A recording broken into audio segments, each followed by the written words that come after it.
Hi, my name is Amrita, and this is Amrita by the Book, where today I'll be doing the Christmas Carol book tag. I know I said last week that that was going to be my last book tag for the year, but that was before Rosie, and then later Jane from Lady Jane Books tagged me. So I just had to do it because I love both of them, and they're really cool, and you should check out their channels linked down below. But also it's a Christmas tag, so I can't come back in January, and if I start shooting in January, it'll probably go up in Feb, and it's a little psychotic to do a Christmas Carol book tag in February, in my opinion. So I knew I had to do it this year. So lucky you get a bonus book tag out of me this year. Question 1. The Ghost of Christmas Past. A book that was a childhood favorite. If you're new here, then you probably don't know, but I am what I call a trash connoisseur, which means that I grew up reading wildly inappropriate books as a child. So if I start telling you what was actually my childhood favorite, I feel like that would be a little bit shocking. So I was trying to think of a book that is age appropriate that I really liked as a child, and I think my vote goes to The Ordinary Princess by MMK, which is also incidentally the only book that I have to recommend to people when they're like, oh, I have a little child, what should I buy for them? I'm like, The Ordinary Princess is exactly that. It's about this young princess who, when she's born, her parents invite all the fairy godmothers, and then the last one is a fairly eccentric biddy, and she comes in and she says, I give you the gift of ordinariness. And it's a really charming book with a really great message for young people, especially in these times when everybody is so anxious all the time and everybody is just sort of, hamsters on a wheel. I feel like it's a really cute book to be giving little children. So I really enjoy it. Question 2. The Ghost of Christmas Present. A recent book that you think will become one of your all-time favorites. This has to be The Thursday Murder Club by Richard Osman. I spoke about it in my last book tag, as something that I was about to start reading. And I actually got the audiobook. Now, I hardly ever get audiobooks for fiction. I usually read non-fiction books by audiobook. Not often, but sometimes. And this was a real departure for me, and I'm not really sure why I thought it was a good idea, but it was an excellent decision. Leslie Manville does the reading, and she is so good, and the book is so excellent. I feel vaguely resentful that someone would write, their first book and it would be this good. So the concept is that there is a retirement village where these 4 people meet every Thursday for what they call the Thursday Murder Club. And they're just trying to solve cold cases. And then all of a sudden, there's like a bunch of murders that happen at their doorstep. And suddenly they're investigating murders, like current murders, as well as these cold open cases. Now, when I went into this, I honestly thought that this was going to be a cozy murder mystery with, old people hijinks. And that's true, that is what this book is, but it's so much more. It is so poignant in some of the things that it shows you about the interior lives of these people who are, they're very clear about the fact that they are at the end of their lives, but they still have a life that they are leading. And it's a novel about grief, but it's also a novel about life. Our culture is really interested in maintaining this illusion that there is a season to everything, and that once people are a little older, they're past certain emotions and certain rites of passage. But as this book follows these stories of these 4 people and the other people that they come into contact with, you see how wrong that is. There's Joyce, who is man crazy. There is Elizabeth, who is a total badass. There's Ibrahim, who is very measured and correct. There's Ron, who is a complete firebrand. And Richard Osman is so incredibly good at characterization. It is almost maddening. This is his first novel and it is so good, you guys. Like, I am evangelical about this book, is how good it is. It's amazing. I recommend this to everybody. I love it. Can you tell? Question 3, The Ghost of Christmas Yet to Come, a book coming out next year that you're most excited about. There's actually a bunch of books that I'm really excited about. I am looking forward to quite a few sequels to some of the series that I'm reading right now. So I'm looking forward to that. But I think a new to me author that I'm really excited about is Kate Quinn, whose The Rose Code is coming out next year. This is a spy thriller / murder mystery / historical fiction, and it's set right after the Second World War. I think it's set during the Second World War and also after the Second World War. And the premise is that there are these 3 women who go to Bletchley Park in the UK. For those of you who don't know what that is, it's this mansion where the UK basically sequestered these really impressively intelligent people, mathematicians, linguists, etc., and got them to break the Nazi code.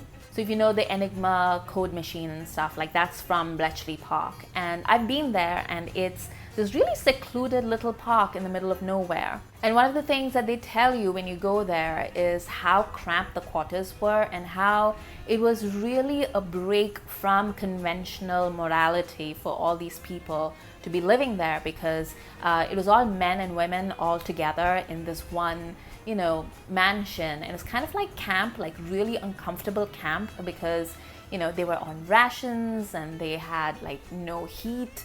It was really, really tough, but they were all united for the war effort. And also at the same time, they couldn't tell their families what they were doing. So it was like, yeah, we know that there's a war out, but we're just gonna go away to camp in the middle of England. So it was really hard psychologically and physiologically and emotionally. And so these 3 women meet each other there, and they're from very different classes, and they're there for very different motivations, and they become friends, and then something happens and they fall out, and then after the war they are brought back together because while they were at Bletchley, there was a spy who was one amongst them. I don't know if it was one of the 3 women or if it was like somebody else, but whatever happened between them and the spy, that really screwed them all up. So now the war is over, they have a chance to unmask that traitor. And so they have to come back together and deal with all the problems between them that they haven't really tackled. This is absolutely my jam. Like, this is the kind of thing that appeals to me 100%. So I'm really looking forward to this one. Bah Humbug, a book that everyone else loves that you just can't stand. I thought about being clever and going with some sort of booktuber favorite, but honestly, I don't care enough. So I'll tell you the truth. It's Outlander by Diana Gabaldon. I have, an entire video about how Jamie sucks and he is sinned against as well as, sinning. But I honestly don't like that book. I don't like her writing. I don't like the way she uses her characters to convey angst. I don't like the situations that she puts them in. I don't like how it's thinly veiled rape fantasy. I just don't like any of it. And the more I talk about it, the more I think about it, the more I discuss it with my friends, the more I despise it. So yeah, The Outlander, not my favorite. Question 5, Bob Cratchit, an old dependable that you always recommend. It depends upon the genre. So if I am recommending romance, then I usually recommend something by Georgette Heyer, and it's usually either Venetia or Frederica, which I think are the most accessible. I think all of her historical fiction books are pretty accessible, to be honest. But I feel like Venetia and Frederica are the most charming of all of them. So I usually start with that. If I'm recommending fantasy, then I usually will recommend something by Lois McMaster Bujold, whom I love. And I think she's just the best because she has this pace and the sense of storytelling, and she writes genuinely interesting characters. So those would be my two go-to dependable recommendations for romance and fantasy. For other things, I don't know. I don't think I have any dependable recommendations for other genres unless you mean like, I don't know, like Dorothy L. Sayers for murder mystery or like detective fiction, I guess. Yeah. Question 6, Tiny Tim, an underhyped book that you think deserves more love. Sometimes I feel like my entire channel is basically this question and like answering it. But I thought about something newer, but honestly, I thought about this one series that I love and I think more people should read. And I don't understand why it's not more, more discussed, more read.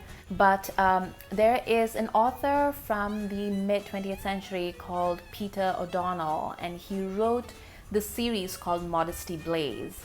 And Modesty Blaise was originally published as a comic strip, and I grew up reading Modesty in the Sunday papers, and I remember reading it and then sort of looking around and being like, am I allowed? Like, it's in the newspaper. Because Modesty was a very particular kind of kick-ass woman. She dressed extremely sexy, but she was also, like fighting hand to hand.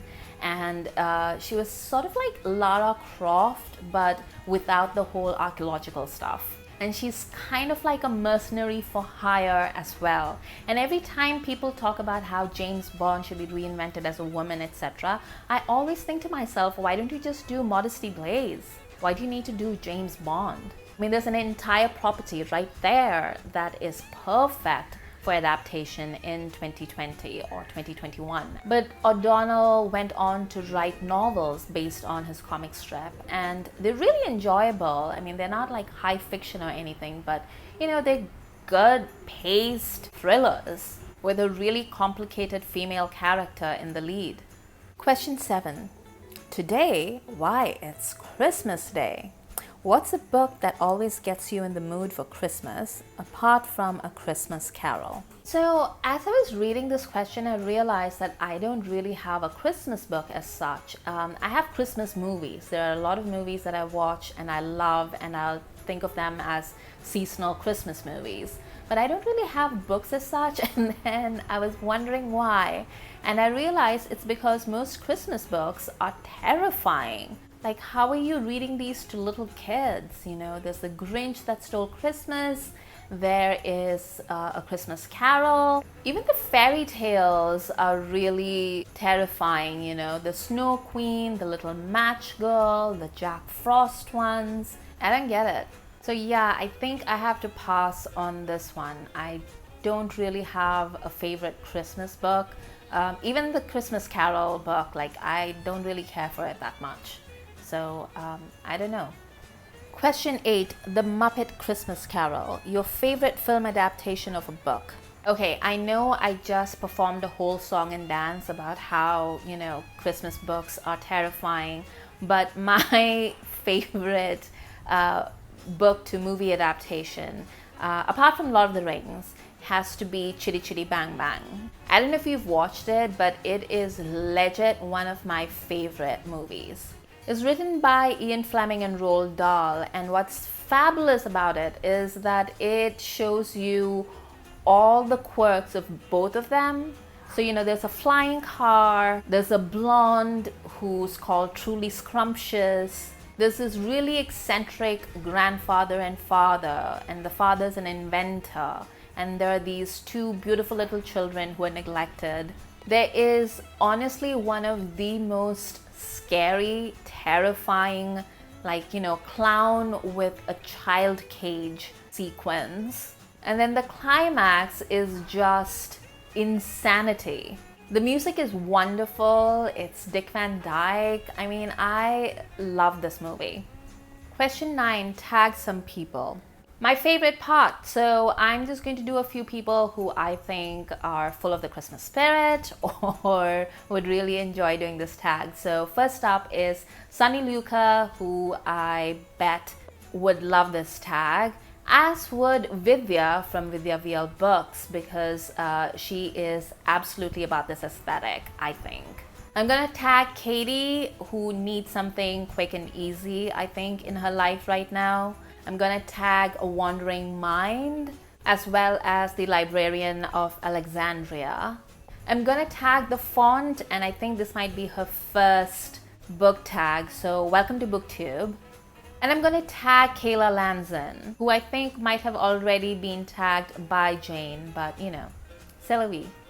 And before I go, I just want to thank all of you for being a part of my life for the past half year. It's been wonderful to meet all of you, to see, you know, not just those of you who are part of BookTube, but also those of you who don't have a creator channel but are in my comments and tell me all these amazing things and tell me about these new books and, you know, just have really good discussions with me. I really appreciate that, and you will never know how much I have needed it over this past year, how much I have depended upon it.